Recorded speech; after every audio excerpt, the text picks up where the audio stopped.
Imagine a place so cold that the very air itself becomes your enemy the moment you step outside. A settlement so remote and so frozen that the concept of turning off your car engine at night is not just impractical, but genuinely dangerous. Because an engine left cold overnight in these temperatures may never start again, and a vehicle that will not start in this place is not merely an inconvenience, but a potential death sentence. A village where eyelashes freeze solid within moments of stepping outdoors, where the ground beneath your feet has been locked in permafrost for thousands of years, where exhaling produces a crackling sound as the moisture in your breath crystallizes before it has even left your lips, and where the thermometer has plunged to levels so extreme that they challenge the basic human understanding of what inhabited means. This is Oymyakon, tucked into a remote valley in the Sakha Republic of northeastern Siberia, officially recognized as the coldest permanently inhabited settlement anywhere on the surface of this planet. And before we go any further into what daily life actually looks like for the people who call this extraordinary place home, if places that exist at the absolute edge of what human civilization can endure fascinate you the way they fascinate us, go ahead and hit subscribe right now, because today we are going deep inside the lives of the roughly 500 people who wake up every single morning in the coldest village on Earth, where survival is not a concept, but a daily practice, and where human ingenuity and stubborn determination have carved out something genuinely remarkable against the most brutal natural conditions found anywhere people have chosen to permanently settle. Turn on notifications too, because we have many more journeys like this one ahead, and you will not want to miss where we go next. Oymyakon sits in the Oya River Valley in the Sakha Republic, a vast and mostly empty federal subject of Russia that covers an area larger than many of the world's recognized countries, yet holds a population density so low that for most of its enormous expanse, you could walk for days without encountering another human being. The Sakha Republic is itself a place of extremes in every direction, a land of extraordinary natural resources locked beneath permanent frozen ground, of ancient Yakut culture stretching back centuries, and of distances so vast that the nearest major city feels more like a different world than a neighboring location. Oymyakon itself lies roughly 900 kilometers southeast of Yakutsk, the regional capital and the world's coldest major city, and even that journey, 900 kilometers through one of the most sparsely populated and harshest landscapes on Earth, gives you some sense of just how far removed this small valley settlement truly is from anything resembling the ordinary rhythms of modern connected life. The valley where Oymyakon sits creates its own particular geography of cold that explains in large part why temperatures here descend to extremes found nowhere else where people have chosen to permanently live. Cold air, being denser and heavier than warmer air, flows naturally downhill and collects in low-lying basins and valleys, creating pockets of extreme cold that are significantly more severe than the surrounding elevated terrain. The Oya River Valley acts as precisely this kind of cold trap, funneling frigid Arctic air down from the surrounding mountains and holding it in the valley floor where the village sits, creating an environment where winter temperatures that would be considered catastrophic almost anywhere else become simply the expected baseline of life for months at a time. This phenomenon, known as a temperature inversion, means that the people living in the valley bottom regularly experience temperatures far more extreme than those measured even a relatively short distance away at higher elevations, contributing directly to the record-setting cold that has made this place famous across the entire world. The record low temperature recorded at Oymyakon stands at approximately -67.7 degrees Celsius, a reading taken in 1933 that remains one of the lowest temperatures ever documented at any permanently inhabited location anywhere on Earth. To put that into some kind of physical context, this is cold enough that exposed skin can suffer frostbite in under a minute, cold enough that liquid fuels begin to gel and standard lubricating oils lose their functional properties, cold enough that metal becomes brittle and can shatter like glass under mechanical stress, cold enough that ordinary batteries fail almost immediately, and cold enough that the human body, despite millennia of remarkable physiological adaptation to a wide range of climates, faces genuine, immediate mortal danger if left without proper protection for even a relatively short period of time. These are not temperatures that merely feel unpleasant or require an extra layer of clothing. These are temperatures that kill efficiently and without mercy, and the fact that a community has not only survived, but actually built a functioning, generations-deep social and cultural life in this valley speaks to something genuinely extraordinary about human adaptability and determination. Most winters in Oymyakon routinely see temperatures dropping to -50 degrees Celsius and beyond for extended periods, with the coldest months being December, January, and February, when the village experiences only a few hours of pale, low-angled daylight before darkness returns and temperatures plunge even further. The contrast with summer is dramatic and genuinely difficult to fully appreciate without experiencing it, because the same geographic location that sees -60 in winter can experience summer temperatures climbing above 30 degrees Celsius, creating an annual temperature range of close to 100 degrees that is among the largest experienced anywhere on Earth's surface. For a few brief months each year, the valley transforms into something almost lush by Siberian standards, with long summer days stretching into endless pale golden evenings as the midnight sun circles the horizon, and the permafrost-locked soil thaws just enough in the uppermost layer to allow a brief but vigorous burst of vegetation, wildflowers, and the kind of fierce, compressed natural energy that characterizes the short growing seasons found throughout the high latitudes. But it is the winter, the long, relentless, bone-crushing winter, that defines Oymyakon's character and shapes every fundamental aspect of how life in this village actually works. Winter here is not a season in the way most people in temperate climates understand the word. It is an environment, a dominant physical reality, that organizes every choice made about housing, transportation, food, clothing, daily routine, community gathering, and essentially every other dimension of what it means to live here. Understanding winter in Oymyakon is understanding Oymyakon itself, because it is the cold that has shaped this place more completely and more permanently than any other single force. The Yakut people, the indigenous Turkic-speaking inhabitants of this vast northeastern Siberian region who have lived in and around this territory for centuries, did not accidentally end up in this extreme environment and simply survive it through luck. They developed, over generations of accumulated knowledge and cultural practice, an extraordinarily sophisticated relationship with the cold that allowed not just survival, but genuine, flourishing life in conditions that would rapidly destroy anyone approaching this environment without the benefit of that accumulated wisdom. The Yakut cultural adaptation to extreme cold is one of the most remarkable examples of human ecological knowledge anywhere in the world, encompassing everything from the specific techniques used to build structures capable of maintaining habitable interior temperatures when it is -50 outside, to the particular ways animals are managed and fed in winter, to the clothing systems that have been refined over centuries to provide maximum warmth without creating the moisture buildup that can be just as dangerous as insufficient insulation when temperatures reach these extremes. Modern Oymyakon is home to roughly 500 residents, a number that has fluctuated somewhat over recent decades as the economic and social changes following the Soviet collapse reshaped settlement patterns across the entire Russian Far East and Siberia. The village has existed in various forms for a very long time, originally developed as a seasonal stopping point for Yakut reindeer herders, moving their animals through the valley during traditional seasonal migration routes. The natural water source provided by the Oya River and the relatively sheltered position of the valley, making it a logical gathering point before continuing across the broader landscape. Soviet-era policies in the 20th century formalized and expanded the settlement significantly, transforming what had been a flexible, nomadic use of the location into a permanent village with fixed infrastructure, schools, administrative functions, and a settled population organized around collective farming and herding operations characteristic of the Soviet approach to organizing remote communities across the entire expanse of the Usur. The village layout itself reflects practical adaptation to the environment in essentially every detail. Buildings are constructed with specific techniques designed to manage the extraordinary challenge of building on permafrost, the permanently frozen ground that extends to enormous depths across this entire region. Permafrost presents a deeply counterintuitive engineering problem, because the ground is frozen solid year-round, which might suggest excellent stability, but the heat generated by a heated building placed directly on permafrost actually melts the frozen ground immediately beneath it, creating a thawed, muddy, unstable zone that causes buildings to shift, settle, and eventually fail structurally if the design does not account for this problem. Traditional Yakut construction wisdom, refined over centuries, addressed this challenge by raising structures off the ground on posts or stilts.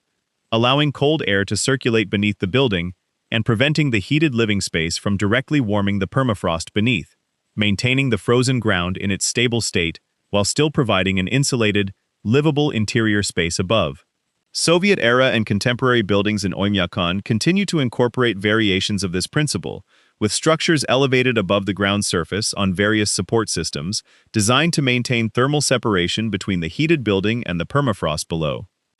Walking through Oymyakon in winter, which takes a certain kind of deliberate courage in itself, the first thing that strikes most visitors is the silence. Sound behaves differently in extreme cold, and at -50 degrees, the ordinary ambient noise of a settled place is compressed and muffled into a profound quiet, broken mainly by the creak and groan of snow compressing underfoot, a high-pitched squeaking sound rather than the soft crunch familiar from more moderate snowfall, because at extreme temperatures, snow crystals become so hard and dry that they compress against each other with an almost metallic sound that is distinctive and unforgettable to anyone who has heard it. The village buildings cluster in a compact arrangement that reflects both the practical logic of maintaining community connection in an environment where distance means exposure,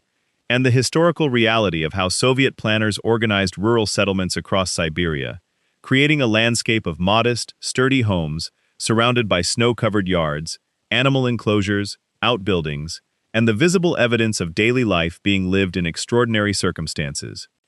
Heating is not a luxury in Oymyakon. It is the single most essential infrastructure requirement without which survival itself becomes impossible.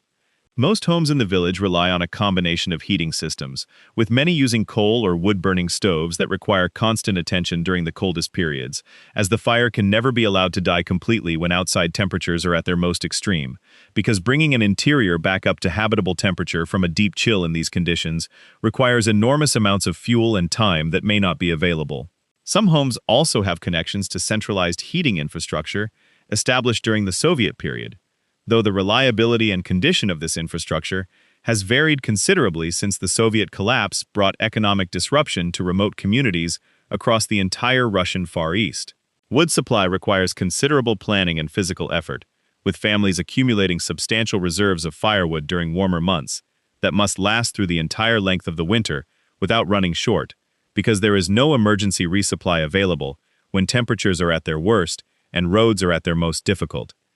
Water supply in Oymyakon presents challenges that go well beyond the simply logistical. Running water infrastructure of the kind taken entirely for granted in most inhabited places is largely impossible to maintain reliably at these temperatures, because water pipes that freeze cannot deliver water, and keeping water pipes unfrozen throughout a winter at -50 degrees requires either extraordinary levels of insulation or constant circulation maintained by pumping systems, both of which are technically challenging and resource-intensive in an environment where infrastructure maintenance is already enormously difficult. As a result, many households in Oymyakon continue to rely on ice blocks cut from the frozen river during winter, brought inside and stored in special insulated areas within or adjacent to the home, then melted as needed for drinking water, cooking, and basic washing. This practice, which might seem primitive from the perspective of a city dweller, is actually a remarkably efficient solution to the water supply challenge in this specific environment, producing clean water from the frozen river that requires no pipe infrastructure, no pump systems, and no complex maintenance throughout the coldest months, when any conventional plumbing would simply be frozen solid and non-functional. Outhouses remain the primary sanitary facility for many households in Oymyakon, another detail that surprises many outsiders but makes complete practical sense once the permafrost constraint is understood. Installing underground sewage infrastructure in permafrost is extraordinarily difficult and expensive, and the same thermal management challenges that affect building foundations affect any buried pipe or sewage system, meaning that conventional flush toilet plumbing connected to underground sewage lines is simply not practical at this scale and in this environment, without far more infrastructure investment than this small remote community has ever had available. The simple outhouse, placed at appropriate distance from the main dwelling and the water supply, requires no underground infrastructure, no pipes that can freeze, no pump systems, and no complex maintenance, making it in practical terms the most appropriate technology for this specific situation, even if it requires a brief but genuinely challenging walk through -50-degree air to reach in the dead of winter. Clothing in Oymyakon is a matter of life and death in the most literal sense, and the clothing systems used here represent centuries of accumulated knowledge about how to keep a human body warm and functional in conditions that exceed the tolerance of any casual approach to layering. Traditional Yakut clothing, developed specifically for this climate over generations of refinement, uses reindeer hide and fur in ways that combine extraordinary insulation value with careful management of moisture, because sweat accumulated inside clothing at these temperatures can freeze against the skin and rapidly cause dangerous heat loss, meaning that the design of cold weather clothing must manage not just insulation, but also ventilation and moisture transport in very specific ways. Reindeer fur, in particular, has properties that make it exceptionally well suited to extreme cold, with individual hairs that are hollow, providing excellent insulation through trapped air in a similar principle to modern synthetic insulation materials, while also having natural surface properties that resist moisture accumulation better than many other animal fibers. Contemporary residents of Oymyakon combine traditional knowledge with modern cold weather materials in their daily clothing choices, layering synthetic base layers designed to move moisture away from the skin with thick insulating middle layers and outer shells made from both traditional fur and modern technical fabrics rated for extreme cold. Feet receive particular attention, as the ground in winter is so cold that heat loss through the soles of insufficient footwear can be rapid and dangerous. Traditional Yakut boots called torbasa, made from reindeer leg hide with the fur facing inward and typically layered over several pairs of thick wool socks, have been used in this region for centuries precisely because they provide the combination of insulation and flexibility needed for moving through extreme cold while maintaining the dexterity and sensation in the feet necessary for safe walking over snow and ice-covered terrain. Modern materials have supplemented but not entirely replaced these traditional approaches, and in the most extreme cold, residents know from deep personal and community experience that traditional solutions often outperform their modern equivalents when temperatures descend to the most punishing levels.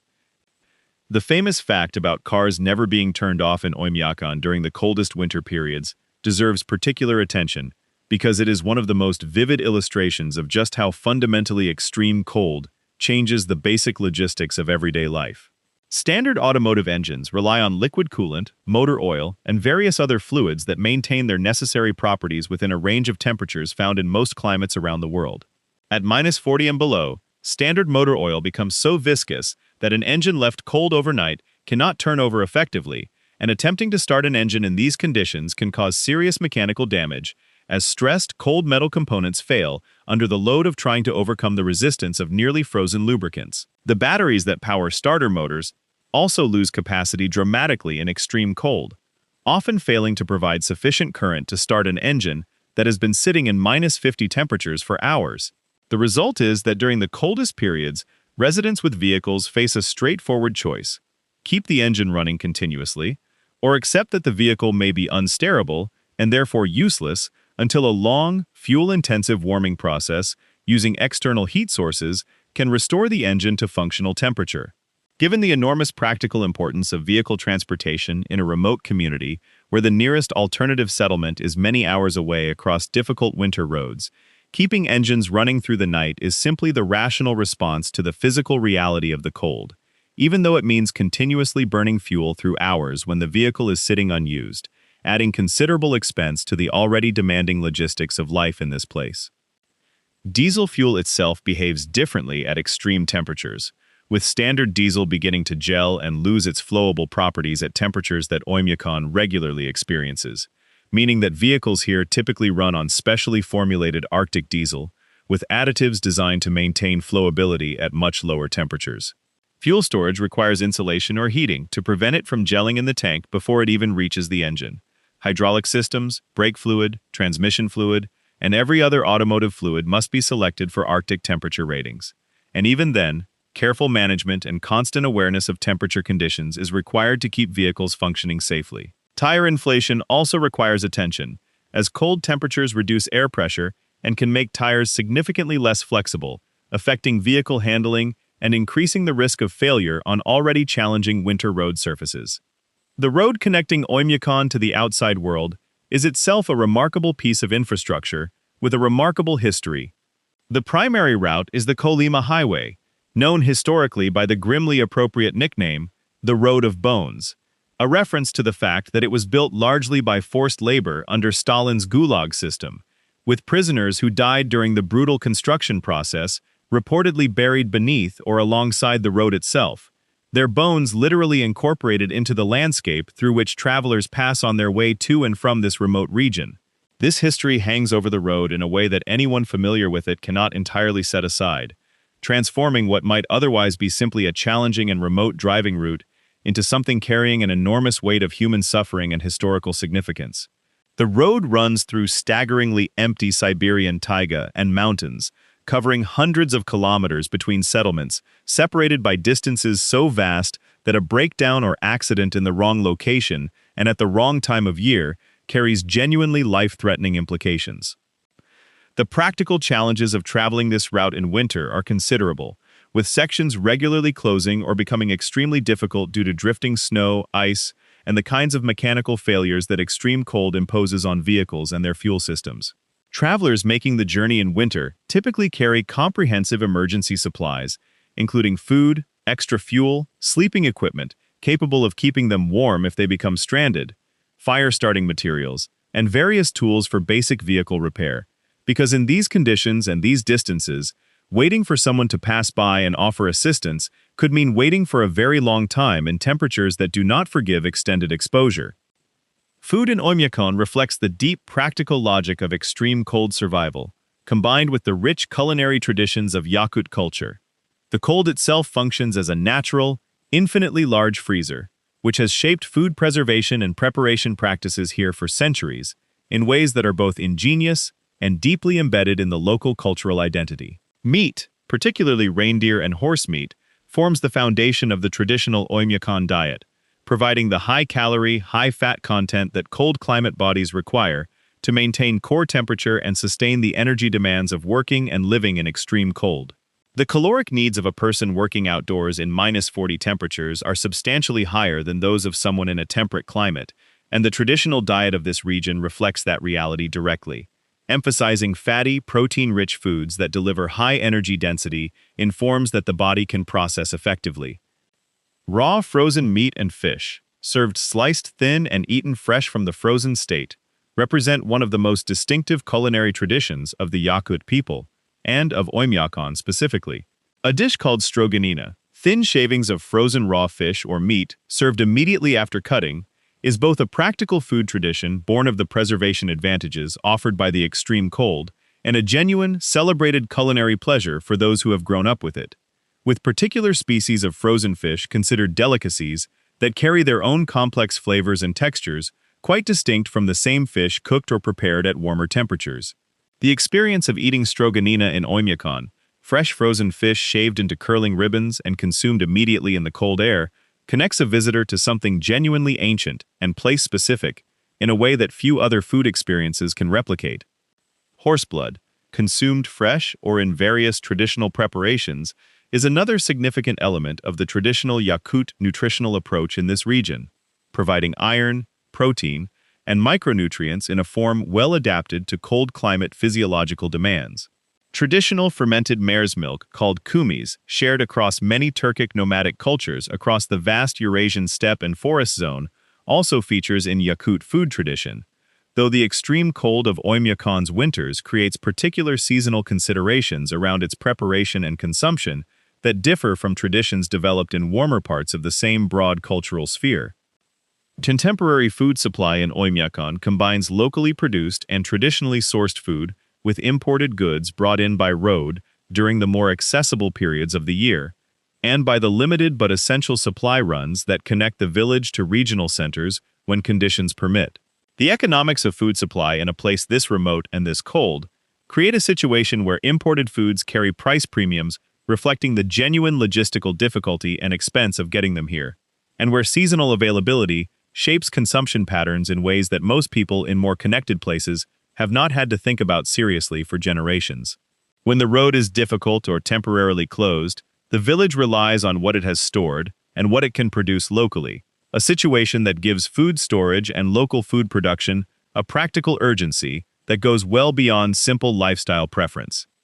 Livestock in Oymyakon requires extraordinary management during the winter months. Horses in this region are a particularly special case, as the Yakutian horse breed is one of the most remarkable cold-adapted domestic animals found anywhere on Earth. A compact, heavily built horse with an extraordinarily thick double coat that allows it to survive and even remain functional at temperatures that would kill horses of other breeds within hours. These horses, which have adapted to this extreme environment over many centuries of living in the Sakha Republic, are capable of foraging for themselves during winter by pawing through snow to reach frozen vegetation beneath, a behavior called cratering that allows them to sustain themselves with far less supplemental feeding than would be required for any other horse breed in these conditions.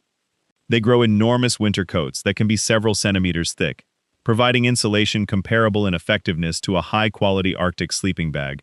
and their metabolism and circulatory systems have adapted in specific, documented physiological ways to maintain function at temperatures that should, by conventional understanding, be lethal. Reindeer herding has been central to Yakut life in this region for centuries, providing not just food in the form of meat and blood and milk, but also hides for clothing and shelter construction, bones and antler for tools, and a system of transportation and economic exchange that connected nomadic herding families across the enormous landscape of northeastern Siberia. Contemporary reindeer herding in the area around Oymyakon continues to be practiced by some families and larger collective operations, though the scale and organization of herding has changed significantly since Soviet collectivization transformed traditional nomadic herding into a more fixed, organized enterprise, and the subsequent collapse of the Soviet system created further disruptions and reorganizations that are still working themselves out in the contemporary Sakha Republic economy and social structure. The school in Oymyakon is one of the village's most essential institutions, serving the children of the approximately 500 residents through an educational program that must somehow balance the universal requirements of the Russian federal curriculum with the specific realities of educating children in one of the most extreme environments on the planet. One of the most immediately striking aspects of the school's operation is the policy around cold weather school cancellations, which illustrates as clearly as anything the specific human scale of what extreme cold means in this place. When temperatures drop below approximately -52 degrees Celsius, school is canceled for younger children, and when temperatures drop to around -55 or lower, all classes are suspended for all students, because the risk of children being exposed to these temperatures during the walk to and from school, even for the short distances involved in a village this small, exceeds what can be considered acceptable. The specific temperature thresholds used for these decisions have been developed through local experience and knowledge over many years, representing a formalized community judgment about where the line between manageable cold and genuinely dangerous cold falls for children's bodies in this specific place. For the children who grow up in Oymyakon, the extreme cold of their home environment is simply the baseline of existence, not an unusual condition to be remarked upon, but simply the given reality within which childhood games, friendships, school days, and family life all unfold. Children here learn from very early ages the behaviors, precautions, and clothing practices that allow safe functioning in these temperatures, with knowledge passed down continuously from parents and grandparents who learned the same lessons from their own parents and grandparents. The cold weather competence that Oymyakon children develop naturally through growing up in this environment represents a genuine body of knowledge and skill that visitors from warmer climates lack entirely, and often find striking when they observe children playing outdoors at temperatures that would prompt emergency responses in essentially any other country. The village has a small medical facility, and the limitations of medical care available in such a remote location shape life in Oymyakon in significant ways. For serious medical emergencies requiring surgery or specialized treatment, the journey to adequate care is an enormous undertaking, involving hours of travel over difficult roads to reach the nearest larger settlement, and potentially further travel to Yakutsk or beyond for care not available closer by. This reality means that the community places particular value on preventive health practices and on the traditional knowledge around managing cold-related medical conditions, frostbite treatment, hypothermia management, and the various other health challenges specific to this environment that have been accumulated and refined over generations. Modern medical knowledge and supplies reach the village through periodic deliveries and through the limited medical staff stationed there, but the fundamental reality of extreme isolation means that the medical resources available to residents of Oymyakon are considerably more limited than those available to people living in less remote circumstances, a disparity that shapes individual health decisions, family planning, and community approaches to health maintenance in ways that would be immediately apparent to any visitor paying attention. Communication technology has transformed life in Oymyakon considerably over recent decades, connecting this isolated village to the broader world in ways that simply were not possible through most of its history. Satellite communication services provide telephone connectivity and increasingly internet access, allowing residents to maintain contact with family members who have moved to cities, to access information and entertainment from the outside world, and to participate in the broader connected world of contemporary life in ways that the previous generation could barely imagine. The electricity required to power communication devices, computers, and other electronics presents its own cold weather challenges, as batteries in all devices lose performance rapidly at extreme temperatures, and many devices cease functioning entirely in the coldest conditions, requiring residents to develop habits around keeping important devices warm, carrying them inside clothing close to the body when moving outdoors, and managing power storage and battery health in ways that people in temperate climates never need to consider. The cultural life of Oymyakon, shaped by both Yakut indigenous tradition and the broader Russian cultural sphere within which the village has been incorporated for more than 3 centuries, carries its own particular richness that belies the village's tiny size and extreme isolation. Yakut oral literature, including a remarkable tradition of heroic epic poetry called Oymyakon, that was recognized by UNESCO as an intangible cultural heritage of humanity in 2005, has deep roots across the Sakha Republic and represents one of the most elaborate and ancient oral literary traditions found anywhere in Northeast Asia. The Oymyakon epics, which can run for tens of thousands of lines and take multiple sessions to perform completely, tell stories of heroes, spirits, and the complex mythological world understood by traditional Yakut culture, and their preservation and continued performance represents an ongoing act of cultural transmission that carries enormous importance for Yakut identity across the entire republic, including in communities like Oymyakon, where traditional cultural roots remain particularly strong. Traditional Yakut music uses the khomus, a jaw harp whose haunting, resonant tones are used not just for entertainment, but in traditional Yakut practice, for communicating with spirits, accompanying shamanic ritual, and expressing emotional states that conventional spoken language was understood to be inadequate for capturing. The khomus is played by holding it against the teeth and lips and plucking a metal tongue with the finger, using the oral cavity as a resonating chamber whose shape the player manipulates with tongue and breath to produce different tones and overtones, a technique that requires considerable skill to master and that produces sounds immediately recognizable to anyone familiar with Siberian and Central Asian traditional music traditions. In the context of Oymyakon specifically, the image of khomus music emerging from the warmth of a traditional home, while outside temperatures fall below -50, has a particular resonance, a human sound asserting cultural continuity in the face of an environment that seems designed to silence everything.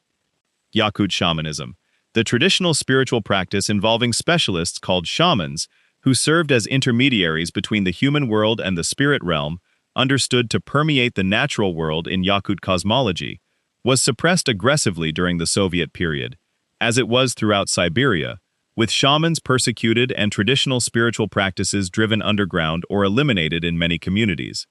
The decades since the Soviet collapse have seen a revival of interest in traditional Yakut spiritual practices across the republic, with efforts to recover, reconstruct, and transmit traditional knowledge about shamanic practice, ritual, and the cosmological framework that underpins it, though the violence of the Soviet suppression meant that much was lost, and the revival necessarily involves reconstruction from partial and damaged records, alongside the testimony of elders who retained fragments of traditional knowledge through the suppression period.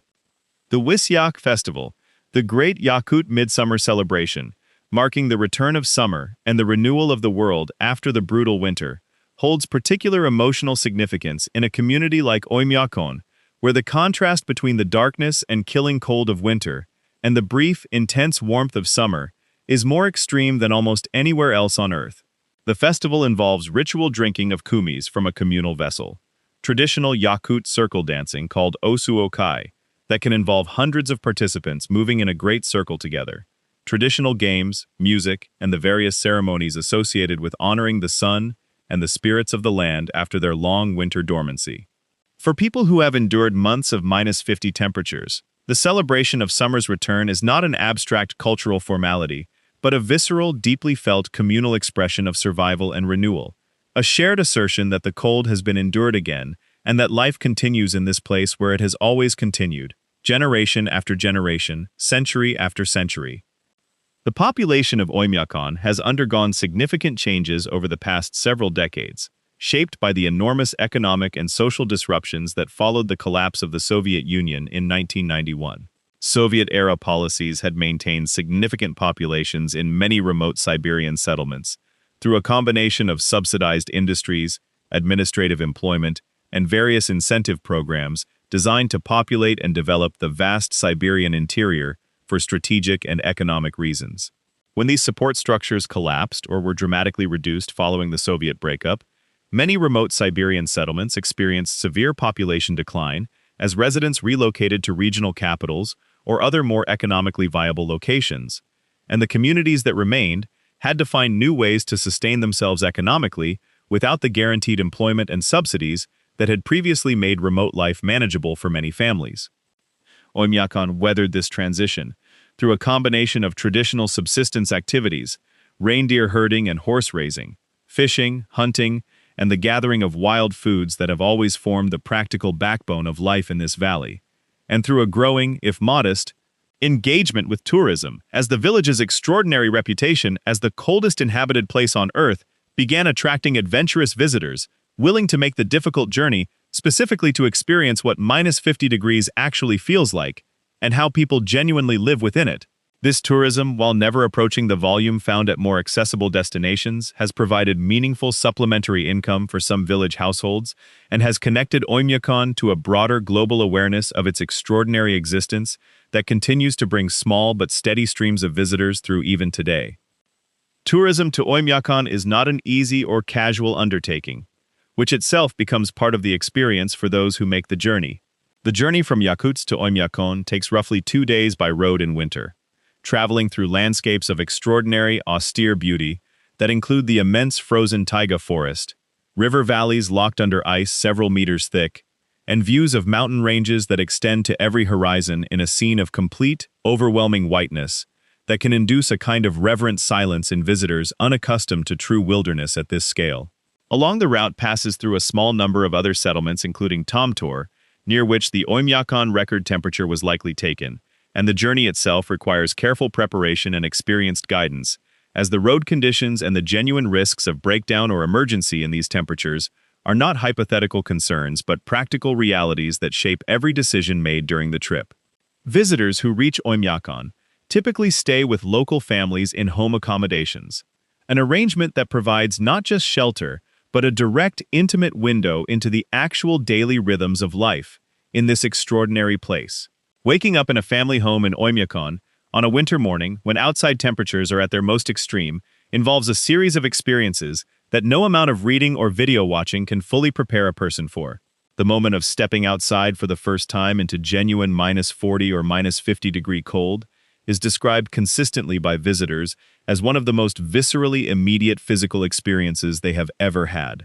A full-body encounter with a natural force of such intensity that it demands complete, focused attention in a way that overrides almost all other thoughts or concerns. Within moments, any exposed skin begins to respond to the temperature. Eyelashes and eyebrows accumulate frost from condensed moisture. Nostril hairs freeze stiff, and the act of breathing itself requires conscious management, with most experienced cold weather travelers covering the mouth and nose with a scarf or balaclava to pre-warm incoming air before it reaches the lungs. The village itself, seen in the deep cold of winter, has a particular visual character shaped entirely by the extreme temperatures. Frost forms on every surface, covering tree branches in thick, crystalline white, creating the phenomenon known as hoarfrost or rime ice, that makes the landscape look as though every tree and bush has been sprayed with elaborate silver decoration. The steam rising from buildings and from any warm surface that contacts the cold air turns into visible ice fog in still conditions, sometimes filling the valley with a low-lying, ethereal mist that reduces visibility and creates an atmosphere of otherworldly, dreamlike quiet. The sky on clear days is often an intense, saturated blue of a particular shade that seems characteristic of extreme cold latitudes. And on clear nights, the dark sky above Oymyakon offers extraordinary stargazing, unaffected by light pollution, alongside the possibility, particularly in the active periods of the solar cycle, of witnessing the aurora borealis, the northern lights that paint the winter sky in curtains of green and red and purple that rank among the most spectacular natural light displays found anywhere on Earth. The Pole of Cold monument in Oymyakon, a small but significant landmark in the village, marks the settlement's status as the coldest permanently inhabited place on the surface of the planet, and serves as a focal point for visiting tourists who want to document their presence in this extraordinary location. The monument, displaying the record low temperature reading, has become a kind of pilgrimage destination for adventurous travelers from around the world who collect extreme and unusual places the way others collect more conventional tourist destinations. Drawn specifically by the chance to stand in the place where Earth's inhabited surface reaches its absolute cold extreme, and to experience firsthand what that actually means for the human body and the human spirit. The daily routine of an Oymyakon resident in deep winter reflects the constant interplay between the need to accomplish ordinary life tasks and the extraordinary physical difficulty that the cold imposes on every single one of those tasks. Something as simple as collecting water, a task that occupies perhaps 30 seconds for someone with functional indoor plumbing, becomes an extended, carefully managed operation, involving going outside in full cold weather gear, cutting or fetching ice from a designated supply, bringing it inside, and allowing it to melt in a container kept warm within the house. Feeding animals requires similar cold weather management, as animals must be maintained in sheltered enclosures and provided with food and water in ways that account for the rapid freezing of any liquid water supply. Even cooking is shaped by the cold, as bringing frozen meat or fish to cooking temperature from the state of rock-solid deep freeze requires planning and time that changes the basic relationship between ingredients and meal preparation in fundamental ways. Children in Oymyakon play outdoors in temperatures that would close schools and trigger emergency responses in most other countries, because for these children the cold is simply the weather, not an exceptional circumstance requiring special accommodation beyond the normal clothing that everyone wears. Traditional cold weather games and activities have been part of Yakut childhood culture in this region for as long as people have lived here, adapted specifically to the conditions found in this extreme environment. Ice games, snow games, and the various physical activities that can be pursued safely in extreme cold, while wearing the bulky but necessary clothing layers, all form part of the childhood experience in Oymyakon, alongside the universal childhood pleasures of friendship, family, story, and play, that transcend climate and location, and remind an observer that children here are fundamentally children everywhere, navigating the world according to the particular geography and culture they have been given. The relationship between Oymyakon's residents and the natural world around them reflects a depth of observational and practical knowledge that is genuinely remarkable to encounter in an age when most human populations have moved steadily away from direct engagement with the natural world as the primary determinant of daily life. Residents here read weather signs, ice conditions, animal behavior, and natural indicators with a fluency that comes from absolute necessity rather than hobby interest, because in this environment, the natural world's behavior carries life or death significance in a way that cannot be abstracted away into mere background context. When experienced Oymyakon residents assess the conditions before deciding whether to make a journey, check a trap line, or allow children to play outside for an extended period, they are drawing on decades of accumulated personal experience layered over generations of community knowledge about this specific place and its specific patterns. A form of environmental literacy that is simultaneously ancient in its roots and urgently, practically relevant to every day of life in the coldest village on Earth. The permafrost that underlies the entire village and the broader landscape extends to depths of several hundred meters, an ancient frozen ground formed over thousands of years of sustained extreme cold and representing in some sense the memory of past climate conditions preserved in the frozen earth beneath the feet of contemporary residents. This permafrost contains within it remarkable preserved materials, ancient organic matter, seeds, insects, and occasionally, the remains of large animals including woolly mammoths, preserved for tens of thousands of years in the natural deep freeze of Siberian permafrost, that have provided extraordinary scientific insights into ancient ecosystems and the creatures that inhabited them long before human beings arrived in this part of the world. For the residents of Oymyakon, the occasional emergence of mammoth bones or tusks from eroding riverbanks or disturbed ground is not an exotic scientific event, but simply another aspect of the deeply ancient landscape they inhabit. A reminder that their extraordinarily cold home has been cold for far longer than human memory or written history extends. The economic life of contemporary Oymyakon blends traditional subsistence activities with the limited cash economy available in this remote location. Reindeer herding and horse raising continue to provide both food and income for families engaged in these traditional activities, with reindeer meat, hides, and other products sold both within the village and to buyers in regional centers connected by the winter road. Fishing in the region's rivers and lakes during both summer and winter provides another important food source and potential income source, with the ice fishing traditions developed here over centuries combining practical effectiveness with a meditative patience that the extreme cold makes simultaneously more challenging and, paradoxically, more compelling. Hunting for various game species continues as both a